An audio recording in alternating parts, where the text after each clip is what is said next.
So yesterday, my family made our annual pilgrimage to the Bronx Zoo holiday lights after having had round one of celebrating Hanukkah with family. Yes, Hanukkah doesn't start until this evening, but sometimes for the sake of logistics, we have our celebratory meals outside of the 8 days. We'll only light the candles and say the blessings at the proper time over the coming evenings.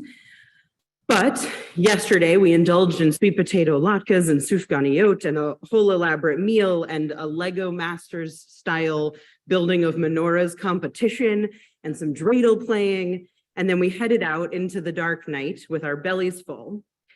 When I was young, the holiday lights at the zoo were two-dimensional outlines, almost sort of pictures, flat pictures in lights of some of the animals at the zoo, and they were magical then, but they've only grown more so.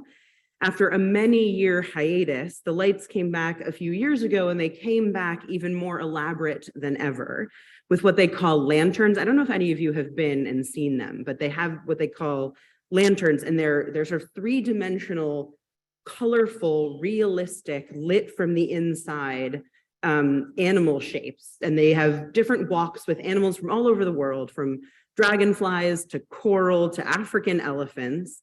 And there's lights wrapped around the trees and lining the paths. And there's one of those tunnels of arches of lights that like flashes and moves in rhythm. And there are fire pits to roast marshmallows and hot chocolate to sip as you watch an ice carver take a block of ice and turn it miraculously into a detailed chameleon, complete with curling tongue. And then beyond the lights and the sounds of celebration, you can still see the dark and the depth of the night in the unlit places beyond the designated paths, in the fathoms of space that hold the stars and the planets, which are more visible at the zoo, even with the lights lit, than in the city itself, with all of the light pollution. And as you walk through, there are people from all over the world of all ages wandering, looking up with wonder, and seeing the zoo in this different way, in the dark, with this magic sense all around. Because I've been thinking about miracles this season, and particularly this week, as we have led up to the first night of Hanukkah, I couldn't help but see our excursion as a practice in remembering the miraculous. Like many of the Jewish holidays, Hanukkah has been around for a very long time. The incident it commemorates took place in the 2nd century BCE. And the story is told in 1 Maccabees, which is an apocryphal text of the Jewish scriptures, although it is corroborated in other ancient texts as well. It begins in a time when the Jews were experiencing acceptance, even close to assimilation in Judea. They were part of Greek culture, allowed to worship in their own ways still. And at that point, the temple in Jerusalem was the central focus of worship, of sacrifice. But it turned out, as it so often has throughout history, that the dominant culture's acceptance of the Jewish people was tenuous at best. And so in the moment of the story, the Greeks have turned on the Jews and they have destroyed their holiest site. The story is told like this in the piece of scripture. After subduing Egypt, Antiochus returned in the 143rd year. He went up against Israel and came to Jerusalem with a strong force. He arrogantly entered the sanctuary and took the golden altar, the lampstand for the light, and all its utensils. He took also the table for the bread of the presence, the cups for drink offerings, the bowls, the golden censers, the curtain, the crowns, and the gold decoration on the front of the temple. He stripped it all off. He took the silver and the gold and the costly vessels. He took also the hidden treasures which he found. Taking them all, he went into his own land. He shed much blood and spoke with great arrogance. Israel mourned deeply in every community. Rulers and elders groaned. Young women and young men became faint. The beauty of the women faded. Every bridegroom took up the lament. She who sat in the bridal chamber was mourning. Even the land trembled for its inhabitants, and all the house of Jacob was clothed with shame. 2 years later, the king sent to the cities of Judah a chief collector of tribute, and he came to Jerusalem with a large force. Deceitfully, he spoke peaceable words to them, and they believed him, but he suddenly fell upon the city, dealt it a severe blow, and destroyed many people of Israel. He plundered the city, burned it with fire, and tore down its houses and its surrounding walls. Then the king wrote to his whole kingdom that all should be one people and that all should give up their particular customs. All the Gentiles accepted the command of the king. Many, even from Israel, gladly adopted his religion. They sacrificed to idols and profaned the Sabbath. And the king sent letters to Jerusalem and the cities of Judah. He directed them to follow customs strange to the land, to forbid burnt offerings and sacrifices and drink offerings in the sanctuary, to profane Sabbaths and feasts, to defile the sanctuary and the priests, to build altars and sacred precincts and shrines for idols, to sacrifice swine and unclean animals, and to leave their sons uncircumcised. They were to make themselves abominable by everything unclean and profane, so that they should forget the law and change all the ordinances. And whoever does not obey the command of the king shall die. That's what the scripture says. So the Greek rulers have taken apart the temple, slaughtered Jews, and then they demand that the rest of the Jews fully assimilate, giving up their unique customs and their religious beliefs and their practices. And the king's officers go from town to town to deliver this message of forced conversion. And in one town, they encounter Mattathias and his 5 sons. And Mattathias says to the officers, quote, "Even if all the nations that live under the rule of the king obey him and have chosen to obey his commandments, every one of them abandoning the religion of their ancestors, I and my sons and my brothers will continue to live by the covenant of our ancestors. Far be it from us to desert the law and the ordinances. We will not obey the king's words by turning aside from our religion to the right hand or to the left."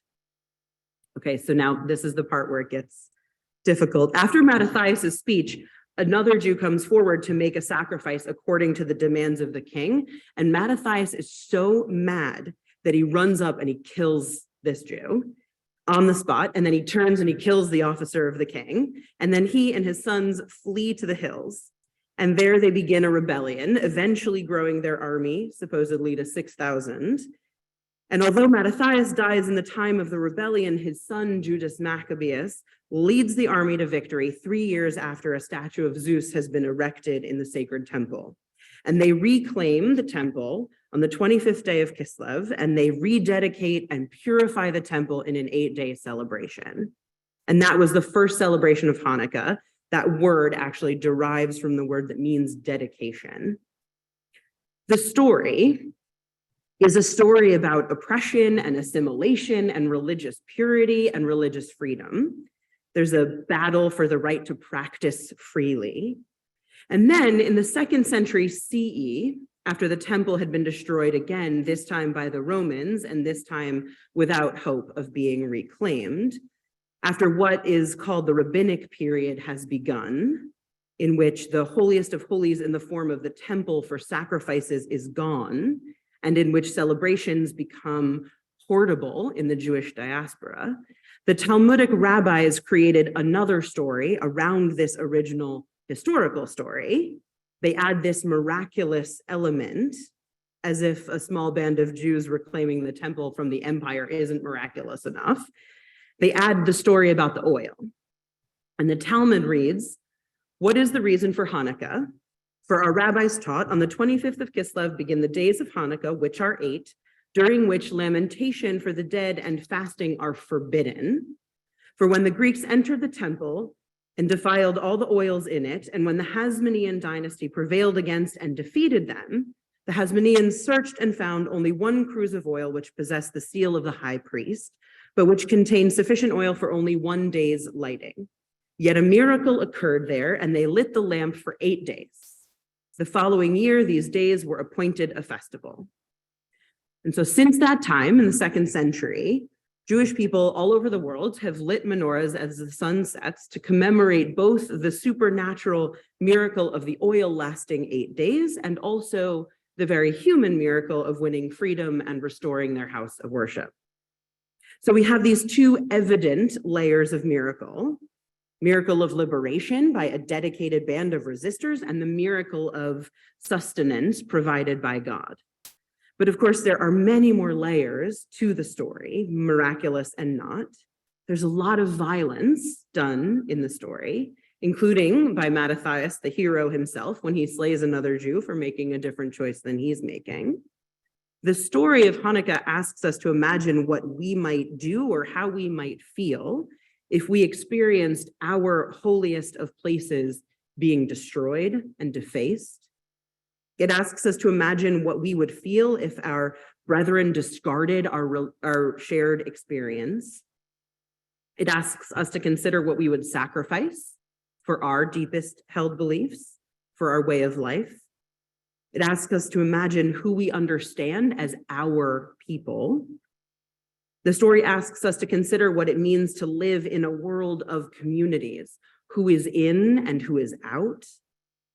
It asks us to think about what it is to live in a world of oppression and violence and all of these things that we humans do to one another that can truly be horrific. The story is complicated and full of hard things if you look at that first piece. And then later, interpretation comes in and says, oh, and then God made this sort of simple miracle of oil that affirms the actions of this band of rebels and shares the light and continues life. The rabbis weren't foolish, right? This addition holds deep meaning. The addition of this divine miracle that on its face seems simple asks us to hold together this world in which some things can feel so terrible and so terribly difficult, and others can feel so simple and so joyous. The addition changes the thrust of the story. If you were here last week, you heard me talk about Ursula Le Guin's theory of the story as based in poking sticks and violence, right? That's how we've conceived of narrative, but that we can also understand narrative as a container that doesn't need violence to pursue its end. The rabbinic addition of the miracle of the oil adds a container story to an otherwise violence-driven story. The container holds so much more than they realized it could. Then the story comes to also teach that there are depths even to that which we perceive to be shallow or empty, that there is more than we humans understand. There isn't just the story of long objects that create both mayhem and liberation. There's the story of containers that hold infinity. And the rabbis understood that both exist side by side because we are human, and that is what we do. This year, I came to Walt Whitman's poem Miracles with his litany of what is miraculous in this human living we share. He writes of the earth, the beach, the sky, the water, the trees, the honeybees, and the animals. And he also writes of machinery and the mechanics and the urban landscape. He writes of his mother and his beloveds, and also the old and the sick and the dead, children at play, himself in the mirror. These, he says, with the rest, one and all are to me miracles, the whole referring, yet each distinct and in its place. And then that passage that I really love, to me, every hour of the light and dark is a miracle. Every cubic inch of space is a miracle. Every square yard of the surface of the earth is spread with the same. Every foot of the interior swarms with the same. Everything. That's what that poem say. Everything, absolutely everything, inside and out, human and animal, earthly and human made, the good and the bad. As we walked around the zoo and we looked at these ingenious depictions of elephants, seals, and sloths, and butterflies and tube worms from the deepest parts of the ocean, and as my children pointed excitedly at the celestial bodies in the dark winter sky, were they planets or stars? I have no idea. And as we heard families laugh and children have total meltdowns and parents have even bigger meltdowns, honestly, I was reminded how all of it, as Whitman says, they're all unspeakably perfect miracles. Even the stuff we see as failures, as failings, as mistakes, we cannot live our lives seeing every moment, deeply knowing every moment as miraculous. Often we can only perceive the surface.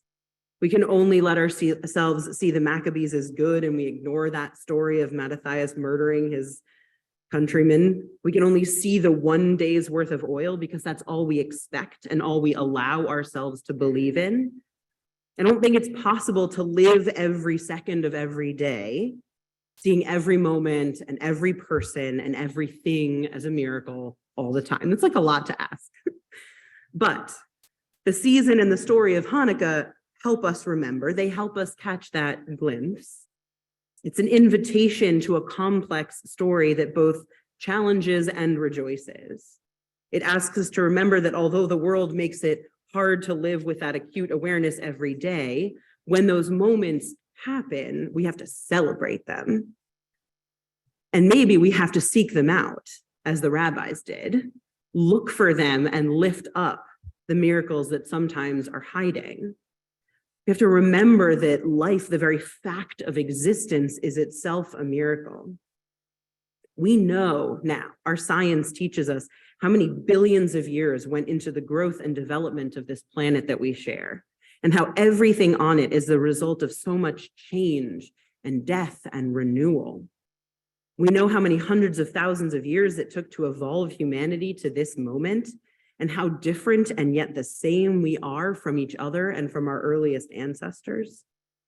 We know just how statistically unlikely every single birth is, what it takes to have a particular arrangement of DNA and cells at the exact right moment and have them thrive. We know how this earth shifts and changes to adjust for the impact of humans and other creatures, how it finds a way to survive and will do with or without us. We don't even know how many species of animals there are on this vast planet. We still discover more. We don't know how everything works or where it all came from. There's always the possibility for learning new things and understanding more and more about this existence. We do know how unique and special and interesting and intricate each human is, with interior lives that we can barely grasp and whole fathoms inside them that it would take several lifetimes to understand. The very fact of our human living on this planet in this moment, after the long history of evolution, is a miracle unto itself. And the fact that we can, in spite of all the ways that we harm one another, the fact that we can do good things, make liberation and freedom real, pursue justice, make mercy, offer love and care, change the world, the fact that we possess the potential and the power to provide support and make miracles for one another, that is a miracle unto itself. Rachel Barenblatt's piece that Anita read for us, Not Diminished, reminds us of that last one. The Hanukkah lights evoke, as we use the shamash, the helper candle, to light the others each night. They evoke that truth, that when we light up each other's lives, when we ignite the spark of understanding and joy and justice in one another, our own light does not diminish. That is miraculous. Our container is not emptied because we help another. Our spark doesn't dim. In fact, it only increases as we light up the people around us. That's the story that the Hanukkah, the menorah, tells. We can use our wellspring of compassion and life to help others, to better the world, and we will not dim. We will only get brighter. All around us and deep inside us are miracles waiting to be uncovered, flames waiting to be ignited, unending love waiting to be given. In the season of miracles and human truth, may we know the inherent beauty of all things, both beyond and within, and may we use our spark to uncover and sing about and rejoice in the full breadth of human existence. So may it be.